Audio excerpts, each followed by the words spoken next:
जय Hind. Exam try Krishna YouTube channel में आपका स्वागत है। ये अनुच्छेद का भारतीय संविधान का अनुच्छेद का ये तीसरा वीडियो है।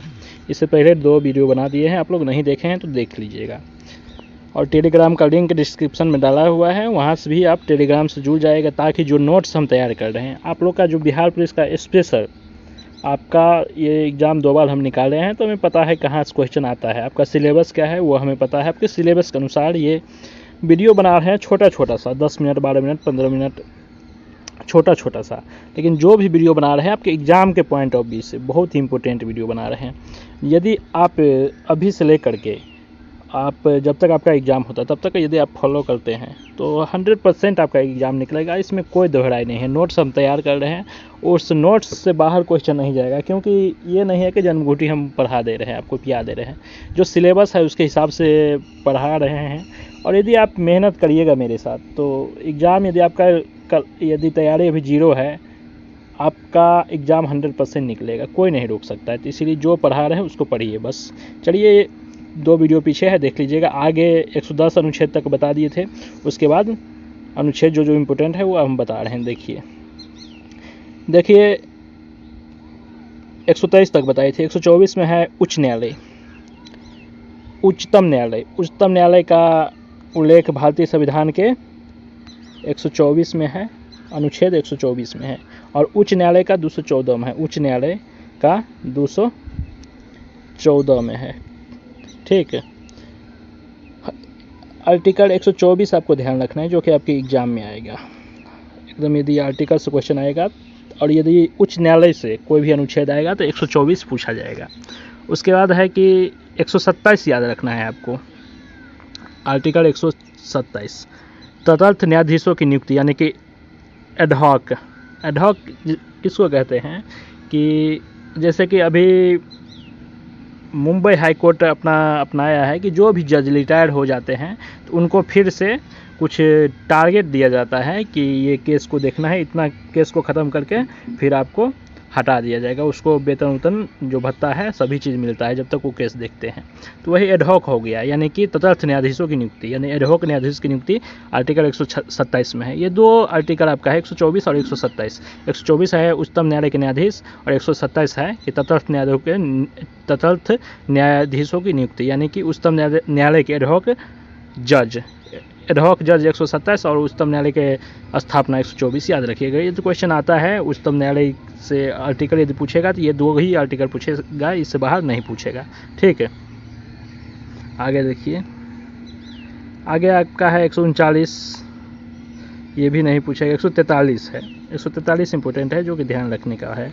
143 में है कि उच्चतम न्यायालय का परामर्श, यानी कि सुप्रीम कोर्ट से राष्ट्रपति परामर्श ले सकता है। ये अनुच्छेद 143 के तहत उच्चतम न्यायालय से राष्ट्रपति परामर्श ले सकता है, या राष्ट्रपति से उच्चतम न्यायालय परामर्श ले सकता है, यानी कि दोनों का बात विचार जो है उसके बारे में 143 कहा गया है। उसके बाद है 148 में है आपका कैग, CAG, भारत का नियंत्रक महालेखापाल परीक्षक। कैग के बारे में 148 में है, क्वेश्चन पूछा जाएगा। ये जो अनुच्छेद बता रहे हैं वही याद रखना है। कैग कितना में है? 148 में है। उसके बाद है आपका राज्यपाल के बारे में दिया गया है, तो राज्यपाल का पद 152 में है। राज्यों में एक राज्यपाल होगा 153, ये याद रखना है। किसी भी राज्य में एक राज्यपाल होगा, वो किस आर्टिकल में है? तो 153 में है। राज्य की कार्यपालिका शक्ति राज्यपाल में निहित होता है, 154 में है। और केंद्र की कार्यपालिका शक्ति राष्ट्रपति में निहित होता है, वो किस आर्टिकल में है? 53 में है। लेकिन राज्य का कार्यपालिका शक्ति राज्यपाल में निहित होता है, ये कितना? 154 में है। उसके बाद 156 भी याद नहीं रखना है, 158 भी नहीं रखना है आपको। उसके बाद सीधे एक शपथ 159 में है। 159 में आपका राज्यपाल की शपथ है, ये याद रख लीजिएगा। और 161 में है राज्यपाल को क्षमादान करने की शक्ति, 161 में है। मृत्यु आर्टिकल 72 के तहत मृत्युदंड को क्षमादान राष्ट्रपति कर सकते हैं, लेकिन राज्यपाल के ये पावर नहीं है कि वो मृत्युदंड को माफ़ कर सके। 161 याद रखने देना है, ठीक। उसके बाद चलिए देखिए 163 है कि राज्यपाल को सहायता और सलाह देने के लिए मंत्री परिषद होगा, यानी कि राज्यपाल को सलाह देने के लिए एक मंत्री परिषद होगा। ये किस में है? 163 आर्टिकल में है, ठीक। उसके बाद 165 है कि राज्य का महाधिवक्ता, यानी कि केंद्र में जो अटॉर्नी जनरल होता है आर्टिकल 76 के तहत, वही राज्य में महाधिवक्ता एडवोकेट जनरल होता है आर्टिकल 165 के तहत। ये याद रखना है, ये पूछेगा तो। उसके बाद आ जाइए कि राज्य विधानमंडल के बारे में आर्टिकल आपका है 168, जो कि विधानमंडल का गठन, यानी कि वहाँ जो संसद था वही यहाँ विधानमंडल है। और विधान परिषद, यानी कि राज्य के ऊपरी सदन को विधान परिषद कहा जाता है। ऊपरी सदन को विधान परिषद, देखिए याद रखना है, 68 में विधानमंडल, वहाँ 79 में संसद, 80 में था राज्यसभा, यहाँ 169 में है विधान परिषद, वहाँ 81 में था लोकसभा, यहाँ 170 में है विधानसभा, ठीक, याद रखिएगा। ये एग्जाम आपका पूछता है। ये तीनों आर्टिकल आपका जो है ये बहुत ही इम्पोर्टेंट है, बहुत। 168 में विधानमंडल, उसका सबसे ऊपरी सदन विधान परिषद, 169 में, 170 में विधानसभा, ठीक है। विधान परिषद, विधानमंडल, विधान परिषद, विधानसभा, ठीक है। ये तीनों आपको याद रखना है, 168, 169, 170, ठीक। 174 में है राज्य विधानमंडल, ये सभी याद नहीं करना है, बस ये तीन आर्टिकल है आपका, 168 विधानमंडल, 69 विधान परिषद, 70 विधानसभा, बस यही पूछेगा यदि पूछेगा तो। उसके बाद आपका है एक ये याद रख लीजिएगा, 178 विधानसभा का अध्यक्ष एवं उपाध्यक्ष, विधानसभा के अध्यक्ष एवं उपाध्यक्ष, ये याद रख लीजिएगा। वहाँ लोकसभा का अध्यक्ष एवं उपाध्यक्ष था, यहाँ विधानसभा का अध्यक्ष एवं उपाध्यक्ष है, ये याद रख लेना है। उसके बाद आपका है 213 याद रखिएगा, कौन सा? 213 है राज्यपाल द्वारा अध्यादेश जारी करना। राष्ट्रपति अध्यादेश किस आर्टिकल के तहत जारी करता है? 123, और राज्यपाल करेगा इसका उल्टा 213, यानी कि इसी तीनों में से इसको उल्टा दिया है, 2 एक के बीच में ले आया 213। राष्ट्रपति अध्यादेश किस आर्टिकल के तहत जारी करता है? तो 123, और राज्यपाल किस आर्टिकल के तहत करेगा? तो 213 के तहत, ठीक। उसके बाद उच्चतम न्यायालय 124 में था, यहाँ उच्च न्यायालय का गठन 214 में आ गया है, जो कि हम बता दिए हैं, 214 में आ गया है। उच्चतम न्यायालय एक अभिलेख न्यायालय है, ये 215 में है। उच्चतम न्यायालय एक अभिलेख न्यायालय है, ये 215 में है। सुप्रीम कोर्ट यानी उच्चतम न्यायालय एक अभिलेख न्यायालय है 129, और उच्च न्यायालय एक अभिलेख न्यायालय है, ये 215, याद रखिएगा। ये सुप्रीम कोर्ट के बारे में है 129, सुप्रीम कोर्ट एक अभिलेख न्यायालय है, ये 129, और उच्चतम न्यायालय यानी हाई कोर्ट एक अभिलेख न्यायालय है 215, ठीक है, ये याद रखिएगा। उसके बाद है 216 उच्च न्यायालय का गठन, 216 में है, ये भी ध्यान रखने योग्य है, 216 उच्च न्यायालय का गठन है। 217 में है उच्च न्यायालय के न्यायाधीशों की नियुक्ति हुए पद शर्त, ये भी नहीं पूछेगा आपसे, जो पूछेगा वो बता दे रहे हैं। देखिए ये याद आपको रखने का है कि 233 में है जिला न्यायाधीश, यानी कि सिविल कोर्ट। 3 को याद रखना है आपको, 123, 214 और 233। क्या क्या है? 124 सुप्रीम कोर्ट, 214 हाई कोर्ट और 233 सिविल कोर्ट, ये तीनों याद रखना है, पूछेगा क्वेश्चन तो यहीं से आएगा, ठीक है। उसके बाद देखिए पंचायत और नगर पालिका से संबंधित है, यहाँ 243 में है पंचायत की परिभाषा। पंचायत की परिभाषा तो किस में है? 243 में है। 243 का क में है ग्राम सभा, 243 ख में है पंचायतों का गठन, ये 243 ग में है पंचायत चुनाव, यानी कि 243 का क से लेकर अ तक ये क्या है? पंचायत से संबंधित अनुच्छेद है, यानी कि आपके लिए 243 का क और 243 का ख इम्पोर्टेंट है और कोई भी इम्पोर्टेंट नहीं है। पंचायत की भाषा 243 और पंचायत समिति आर्टिकल 40 में था, जो कि DPSP में आपको हम पीछे पढ़ा दिए हैं, देख लीजिएगा, ठीक। उसके बाद आइए आप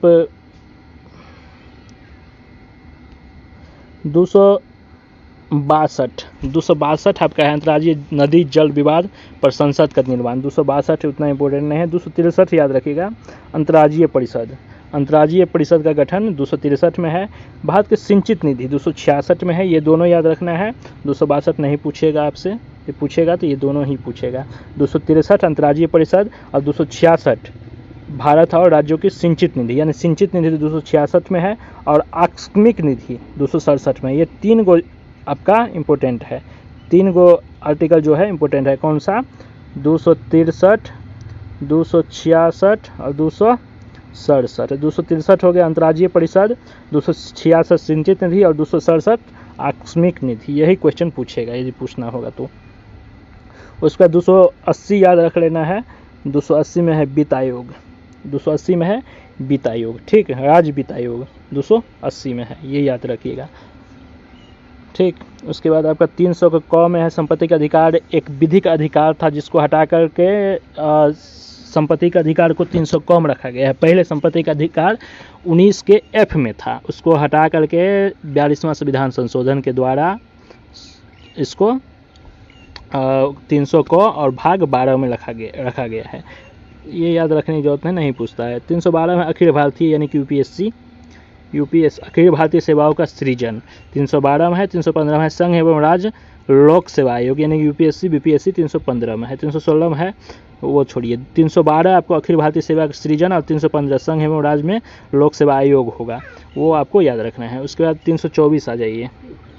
324 आर्टिकल संबंधित है निर्वाचन से और 326 है निर्वाचन वयस्क मताधिकार के आधार पर होगा। वयस्क मताधिकार का मतलब है जिसका उम्र 18 वर्ष से ज़्यादा हो गया है वो क्या है, वोट डाल सकते हैं। 324 में निर्वाचन है, लेकिन 326 जो है ये कहता है कि 18 वर्ष से ज़्यादा उम्र के जो भी 18 वर्ष प्लस कर गए हैं, जिसका भी उम्र 18 वर्ष प्लस हो गया है वो वोट डाल सकते हैं। वो किस आर्टिकल में है? 326 में है। 329 में है कि निर्वाचन संबंधी मामलों में न्यायालय का हस्तक्षेप वर्जित, विशेष वर्जित है, यानी कि निर्वाचन संबंधी मामला न्यायालय में नहीं जा सकता है, ये दिया गया। ये इंपॉर्टेंट 324 और 326। 324 निर्वाचन आयोग और 326 निर्वाचन वयस्क मताधिकार के आधार पर होगा, ये दोनों इंपॉर्टेंट है, बस आगे नहीं याद करना है आपको। 330 है आपका SC ST के लिए स्थानों का आरक्षण। लोकसभा में SC ST का आरक्षण कितना है? 330। लोकसभा में SC ST का आरक्षण 330 आर्टिकल में है, ये ध्यान रखना है, ठीक है।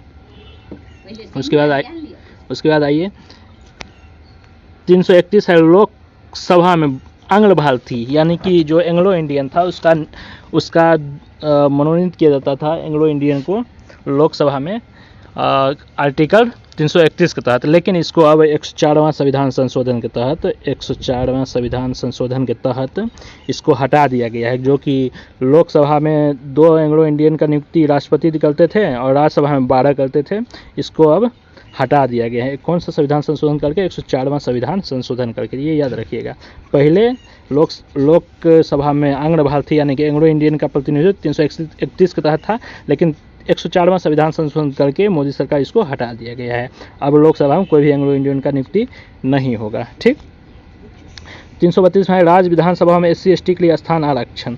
आर्टिकल 332 में थोड़ा ध्यान रखना है, उससे एग्जाम में नहीं पूछता है। 333 में विधानसभा आंग्ल भारतीयों का प्रतिनिधित्व, जो कि ये भी क्या हुआ, खत्म हो गया है। 104वां संविधान संशोधन 104वां संविधान संशोधन तहत, जो कि ध्यान रखिएगा। 365 ये सभी याद नहीं रखना है। एगो 338 राष्ट्रीय अनुसूचित जाति आयोग 89वां संविधान संशोधन के तहत आर्टिकल 338 क राष्ट्रीय अनुसूचित जनजाति आयोग का स्थापना किया गया था। और 340 में है राष्ट्रीय पिछड़ा वर्ग आयोग, ठीक है। ये जो इम्पोर्टेंट है बता दिए, याद रखिएगा। राजभाषा आयोग, राजभाषा है 343। संघ की राजभाषा अनुच्छेद 344 राजभाषा आयोग समिति करेगा। ये 343 में है कि संघ की राजभाषा आयोग के बारे में 344 अनुच्छेद बताता है। राज्यों की राजभाषा बताएगा 345 में। 397 है कि किसी राज्य की जनसंख्या के अनुभाग के द्वारा बोली जाने वाली भाषा संबंध, ये भी नहीं आपको याद रखना है। उसके बाद 350 के कम है प्राथमिक शिक्षा मातृभाषा में देने की सुविधा, ये भी नहीं। उसके बाद देखिए 350 भी नहीं है। 351 352 में है राष्ट्रपति 3 प्रकार का आपातकाल लागू कर सकते हैं। पहला है राष्ट्रीय आपात 352, राष्ट्रपति शासन 356, वित्तीय आपात 360, जो कि राष्ट्रीय आपात राष्ट्रपति शासन 356, राष्ट्रीय आपात 352 और वित्तीय आपात 360 जो कि नहीं पूछता है। ठीक है, तो ये दोनों पूछेगा, राष्ट्रीय आपात और राष्ट्रपति शासन पूछ सकता है। 365 में है कि संघ के निर्देश का पालन में असफल होने पर राष्ट्रपति शासन का प्रावधान। आर्टिकल 365 और 356 दोनों राष्ट्रपति शासन से ही संबंधित है। ठीक है, आगे है आपका कि 370 जम्मू कश्मीर से संबंधित था, जो कि अब हटा दिया गया है। इसको क्या किया है, हटा दिया गया है। 371 है, कुछ राज्यों को विशेष राज्य का प्रावधान मिला है, जैसे कि मणिपुर है, मेघालय है, त्रिपुरा है, असम है, नागालैंड है, पूर्वी राज्य को कुछ विशेष राज्य का दर्जा दिया गया है। 368 है संविधान संशोधन, ये 378 नहीं, 368, यहाँ 378 नहीं है, संविधान संशोधन 368 याद रखिए, कितना है 368, 368 में क्या है संविधान संशोधन। ठीक, तो जो अनुच्छेद आपको पढ़ा दिए हैं वो बहुत ही इंपॉर्टेंट अनुच्छेद था। किसी आप जो एग्ज़ाम दे रहे हैं, आपके एग्ज़ाम में 100% आने की संभावना ये सभी अनुच्छेद को पढ़ता है। वैसे अनुच्छेद 395 है, लेकिन सबको नहीं पढ़ना है। यदि सबको पढ़ना ही रहता तो आपको हम PDF क्यों नहीं दे देते, PDF देते उसमें आप पढ़ लेते, लेकिन क्या क्या एग्ज़ाम आता है वही हम बताते हैं। ठीक है, तो इतना ही, चलिए धन्यवाद। सभी लोग सब्सक्राइब कर, लाइक कीजिए, शेयर कीजिए। बस जितना पढ़ा रहे हैं उतना पढ़ लीजिए, रिजल्ट 100% होगा, कोई नहीं रोक सकता। चलिए इतना ही, जय हिंद।